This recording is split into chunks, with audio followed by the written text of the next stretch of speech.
Hola, muy buenos días. Mi nombre es Linda Magali Carvajal Hernández. Soy alumna de la Universidad Tecnológica del Sur del Estado de México. Estudio la Ingeniería en Gestión de Proyectos y actualmente curso el octavo cuatrimestre. El presente video trata sobre títulos de crédito en la materia de marco legal de las organizaciones. Presentaré la definición de los títulos de crédito. Se dice que el crédito existe cuando hay la entrega de una cosa presente por otra futura, es decir, este aparece en un factor que lo distingue del cambio que es el elemento tiempo. La naturaleza jurídica de los títulos de crédito la encontramos en lo dispuesto en el artículo 1 de la Ley General de Títulos y Operaciones de Crédito, y que dice que son cosas mercantiles los títulos de crédito, su emisión, expedición, endoso, aval, aceptación y demás operaciones que en ellas se consignen. Esos son actos de comercio. La clasificación de los títulos de crédito se da bajo tres aspectos: títulos de crédito como actos de comercio, como cosas mercantiles y como documentos. Los títulos de crédito como actos de comercio. El artículo 1 de la Ley General de Títulos y Operaciones de Crédito dispone que la emisión, expedición, endoso, aval o aceptación del título de crédito y las demás operaciones que en ellos se consignen son actos de comercio. Los títulos de crédito como cosas mercantiles. El artículo 1 de la Ley General de Títulos y Operaciones de Crédito establece que son cosas mercantiles los títulos de crédito al decir que son cosas mercantiles los títulos de crédito. Pero Rodríguez y Rodríguez señala que los títulos de crédito son documentos toda vez que son medios reales de representación gráfica de hecho. Los títulos de crédito como documentos. El título de crédito siempre es un documento, entendido por tal, en este caso un pedazo de papel. Corre la obligación al legislador de cuidar que dicho documento tenga las características tales que dentro de la mayor simplicidad y sencillez se pueda depositar en ellos confianza y que, evitándose posibilidades de engaño, sean inconfundibles para cualquier persona, puesto que van a circular en todas las capas sociales. La ley y la doctrina consideran que los títulos de crédito son documentos, pero lo son de una naturaleza especial. Por lo tanto, los títulos de crédito son documentos constitutivos porque sin el documento no existe el derecho. Las características de los títulos de crédito. Es literalidad. Explica en qué consiste la literalidad de los títulos de crédito en base a lo que se dice la ley y el tratadista Felipe Tena. El artículo 5 de la ley en comento dice que el derecho incorporado en el título es literal. De ello se desprende que tal derecho se medirá en su extinción, por lo que literalmente se encuentra en el consignado. En otros términos, que el derecho y la obligación contenida en un título de crédito están determinadas estrictamente por el texto literal en el documento. El tratadista Felipe Tena dice que la literalidad es una nota privativa de los títulos de crédito porque pueden existir cláusulas contra la ley o extrañas al título. La autonomía es el derecho sucesivo que va adquiriendo cada poseedor o tenedor del título. César Vivante dice la autonomía es la característica esencial del título de crédito. No es propicio decir que el título de crédito es autónomo, ni que sea autónomo el derecho incorporado del título. Lo que debe decirse es que es autónomo desde el punto de vista activo. Por ejemplo, de quien transmita el título no sea un poseedor legítimo y por lo tanto no tenga derecho para transmitírselo. Sin embargo, el que adquiere el documento de buena fe adquiere un derecho que es independiente y autónomo. La incorporación del derecho al documento es tan íntima, afirma Cervantes Ahumada, que el derecho se convierte en algo accesorio del documento. El derecho ni existe ni puede ejercitarse sino en función del documento. La legitimación es una consecuencia de la incorporación. Para ejercitar el derecho es necesario legitimarse exhibiendo el título de crédito. La legitimación tiene dos aspectos, activa y pasiva. En la activa encontramos que consiste en la propiedad que tiene el título de crédito de atribuir a su titular, es decir, quien lo posee legítimamente tiene la facultad de exhibir del obligado del título el pago de la prestación titular del derecho incorporado y exigir el cumplimiento de la obligación relativa. En la legitimación pasiva encontramos que este aspecto consiste en que el deudor obligado en el título de crédito cumple con su obligación y por lo tanto se libera de ella pagando. Abstracción. El doctor Pedro Astudillo resume lo relativo a la abstracción desglosándolo en su postura en 4 puntos. La abstracción debe referirse a los derechos y obligaciones incorporados en el título y no al título mismo. No es necesaria la relación causal que explique el origen del título. El artículo 8 de la ley en comento no contiene ninguna excepción que tenga por objeto hacer ineficaz el título cunado no va precedido en una relación causal. El cuarto, la abstracción, por lo tanto, significa que el título no tiene como causa el negocio jurídico que motivó su otorgamiento, sino la letra, el texto en él, de acuerdo con la ley. Los elementos y funciones de la letra de cambio. La letra de cambio, dicho Tena, es un título de crédito esencialmente formalista, es un acto formal. La letra de cambio es uno de los títulos de crédito llamados triangulares porque su perfección es indispensable para que participen tres sujetos, beneficiario, girador y girado. Un sujeto llamado girado le ordena a otro girador, mediante una carta, hacer pago a un tercero, que es el beneficiario, quien necesariamente recibió un beneficiario patrimonial, sea dinero, mercancía, servicio o incluso un préstamo. Los requisitos para la letra de cambio es la mención de ser letra de cambio, expresión de un lugar en que suscribe, expresión del día, mes y año en que suscribe, orden incondicional al girado de pagar una suma determinada de dinero y el nombre del girado. El aval. El aval debe expresarse con la fórmula por aval u otro equivalente. Ahora bien, la sola firma puesta en la letra, si no puede atribuírselo otro significado, se tendrá como aval. Artículo 111 de la ley en comento. La función económica del aval es de garantía. La firma del avalista lo convierte en deudor cambiario, tendiendo a aumentar la certidumbre del pago del documento. El endoso. La forma de circulación propia de los títulos de crédito nominativos y a la orden se realiza a través del endoso y la entrega de material del documento. Naturalmente, ello no impide que tales títulos puedan ser transmitidos por cualquier otro medio legal. El endoso debe ser total, es decir, debe comprender íntegramente el importe del título. El endoso parcial es nulo, dispone terminantemente el artículo 31 de la ley de la materia.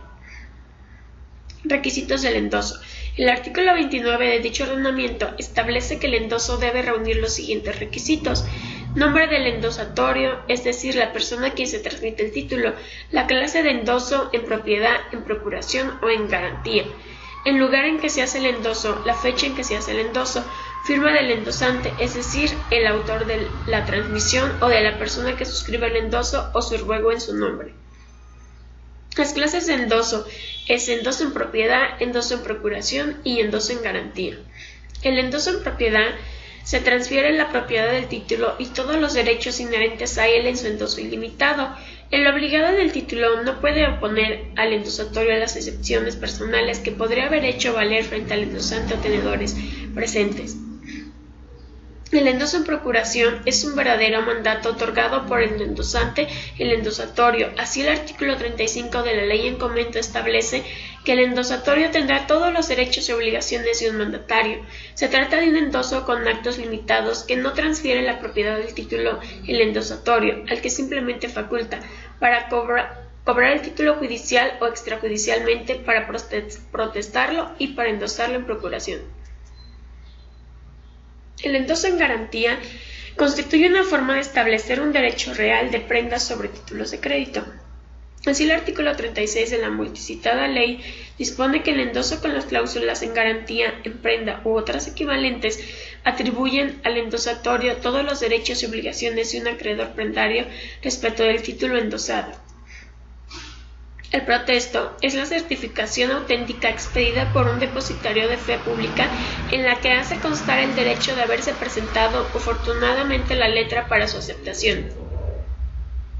En lugar de pago, cuando la letra de cambio no contenga este requisito exigido por la fracción quinta del artículo 76 de la ley en comento, se tendrá como lugar de pago el domicilio del girado, y si tuviese varios, la letra será exigible en cualquiera de ellos, a la elección del tenedor. Asimismo, cuando en una letra de cambio se consignen varios lugares para su pago, deberá entenderse que el tenedor podrá exigirlo en cualquiera de ellos. La época de pago se refiere la ley a las distintas formas de vencimiento de la letra de cambio, así en los términos del artículo 79 de la ley en comento. La letra de cambio podrá ser emitida o girada con vencimiento a la vista, que indica que la letra debe ser pagada en el momento de su presentación al cobro. El artículo 128 de la ley en comento exige que la letra a la vista sea representada para su pago. El vencimiento a cierto tiempo vista y a cierto tiempo fecha indican que la letra debe ser pagada en determinado tiempo después de su presentación o de la fecha indicada en la misma, respectivamente. Cuando se gira una letra a uno o varios meses fecha o vista, vence el día correspondiente al de su otorgamiento o presentación del mes en que debe efectuarse el pago. La expresión 8 días o una semana, 15 días o 2 semanas, una quincena o medio mes se entenderá no como 1 o 2 semanas enteras, sino como plazos de 8 o 15 días efectivos. El vencimiento a día fijo significa que la letra debe ser pagada precisamente el día señalado expresamente para ese efecto en su texto. El nombre de la persona a quien ha de hacerse el pago, la letra de cambio deberá ser girada a favor de una persona determinada, cuyo nombre debe consignarse en el texto mismo del documento. Cuando se expida una letra de cambio al portador, la misma no producirá efectos de tal, sin que ello afecte la validez del negocio jurídico. La firma del girador. Cuando el girador no sabe o no puede escribir, dice el artículo 86 de la ley en comento, firmará a su ruego otra persona, en fe de lo cual firmará también un corredor público titulado, un notario o cualquier otro funcionario que tenga fe pública. La valuta. En los machotes o esqueletos impresos que usan ordinariamente suele encontrarse después de la orden de pago la siguiente mención: valor recibo que cargará usted en cuenta según aviso. SSS, o bien se encuentra la siguiente expresión: valor a cuenta, valor entendido u otro equivalente. Es lo que se llama cláusula de valor o cláusula voluntaria o valuta. Expresa el motivo por el cual el girado deberá pagar el valor que ya recibió, valor que deberá cargar en cuenta o simplemente valor entendido. La letra documentada. La letra documentada es la que se puede insertar según lo que establece el artículo 89. Las cláusulas documentos contra aceptación, documentos contra pago o las equivalentes. Esta indica que la letra va acompañada de ciertos documentos, los cuales se entregarán al girado previa aceptación o pago de la letra. La aceptación consiste en el acto por el cual el girado o en su defecto otra persona indica en la letra admite la orden incondicional de pagar determinada suma de dinero en el vencimiento. Presentación para la aceptación y pago de la letra de cambio. En cuanto a fecha de presentaciones, esta se determinará por el vencimiento de letra de cambio. Si la letra es cierto tiempo vista, deberá presentarse dentro de los 6 meses que sigan a su fecha, pero cualquier obligado puede reducir ese plazo consignándolo así en la letra. Lugar de aceptación de la letra de cambio. La letra de cambio deberá presentarse al girado para su aceptación en el domicilio señalado de la letra de cambio, y si no hubiese señalado, se señalará en domicilio del propio girado.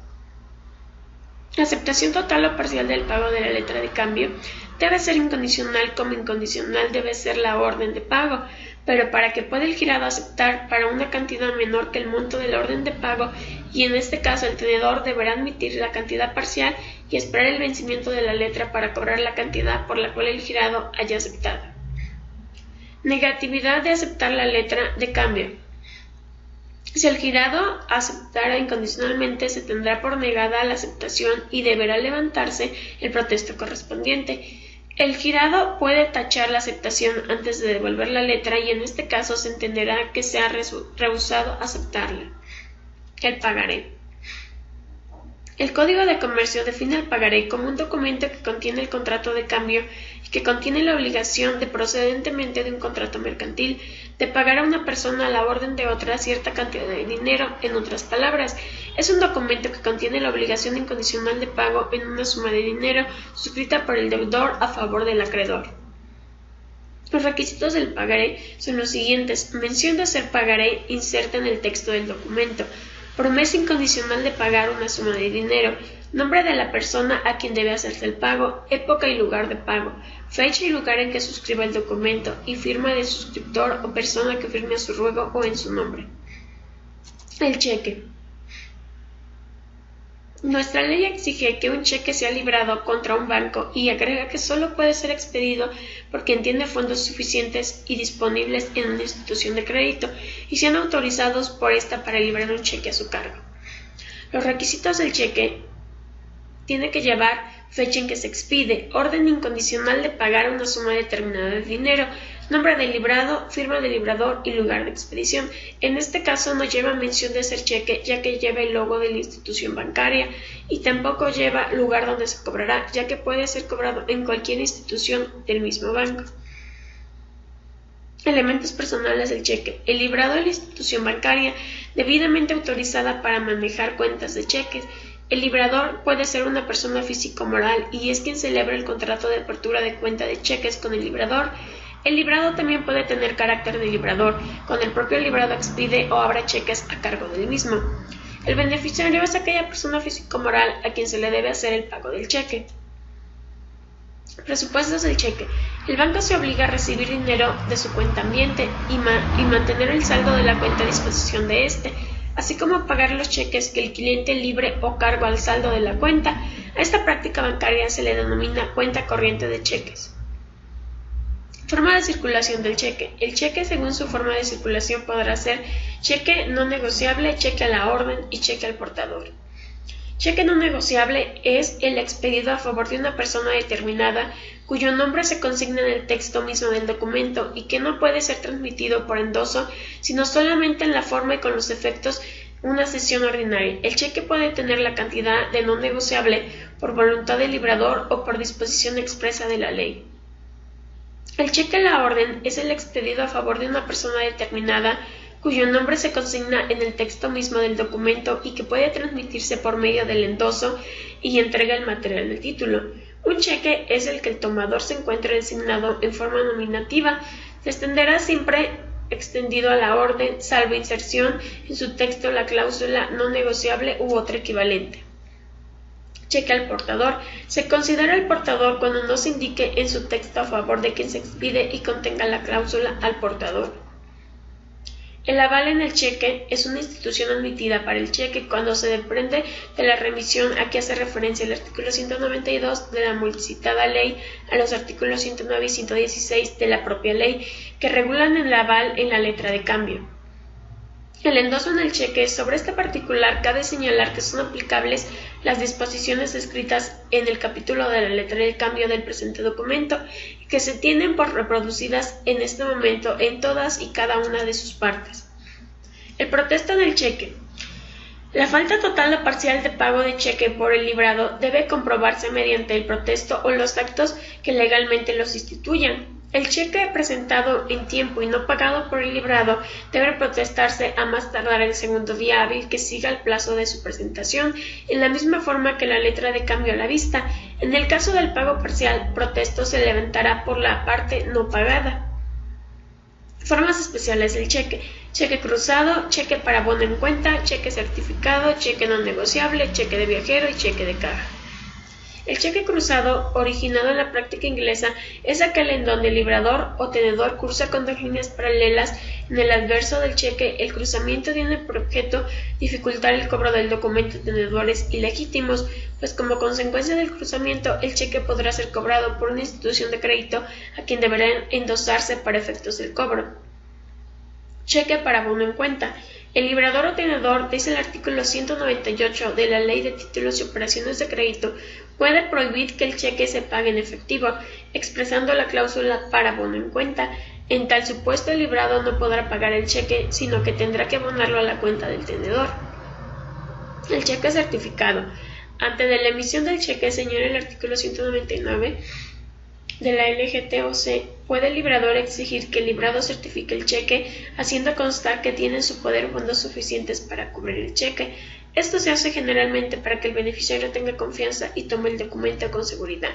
La certificación no puede ser parcial, solo puede extenderse en cheques nominativos. La inserción de las palabras acepto, visto, buena o cualquier otro equivalente y aún solo firma del librado. Cheque no negociable. Son aquellos que no pueden ser endosados por el tenedor. La no negociabilidad proviene de la ley, como en los cheques para abono o cuenta certificada. El cheque de viajero son cheques de viajero expedidos por el librador a su propio cargo y pagaderos por establecimientos principales o sucursales correspondientes que tengan en la República o en el extranjero. El cheque de caja. Las instituciones de crédito pueden expedir sus cheques de caja a lo largo de sus propias dependencias y estos cheques serán nominativos y a la orden. Esto sería todo. Muchas gracias.